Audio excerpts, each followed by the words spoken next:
Village of the Damned. The remake is by far crazy, but the original I think I need to talk about a little bit more, as it's almost similar. Back in the year 1965, Village of the Damned became probably one of the very first horror movies about creepy kids.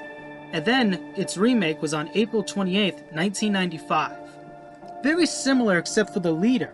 The leader originally used to be a boy. Now, it's a girl. Quite disturbing to say the least. Everything about the Village of the Damned just terrifies me. But what terrifies me the most? The remake or the original? While the remake does have its creepy moments and still terrifying aspects, and John Carpenter still did a good job, I could give a shit about 31% on Rotten Tomatoes and 2.75 on Letterboxd. You know, how few people don't know how a good remake? I definitely have to go for the original, to be honest. Because the original, I don't know, it felt way more creepier than realized. Maybe it's because it was in black and white, you know, and then the kids looked a little different.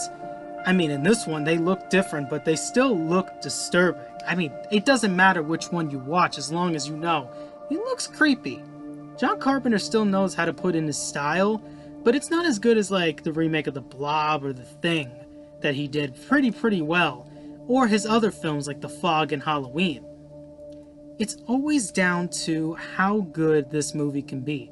And it's mostly about an event in a small Californian town that was struck by it, that left the entire village unconscious, and 10 local women give birth on that exact same day of some children with telekinetic or telepathic power.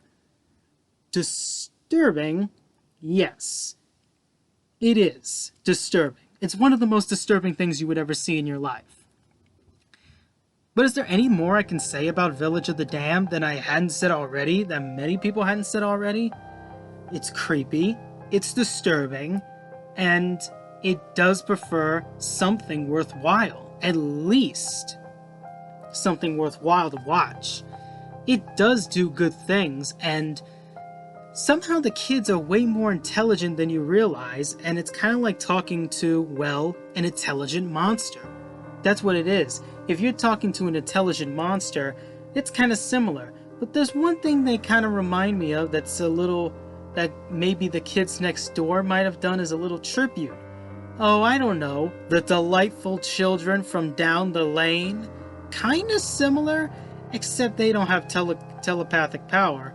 They are just creepy when they in-sync their voices. But they are so smart, it's disturbing. So, I highly recommend both this and the original, but it's up to you, whoever thinks of it. Do you think the original's 10 times creepy or the remake's 10 times creepy? You could let me know in the comments, and you can also show them yourself. Watch both the original 60s and 90s variant and tell me, which one's creepier for you? Well, at least they didn't summon the apocalypse like the whole government did in 2013. Oh yeah, I'm going for that stupid move.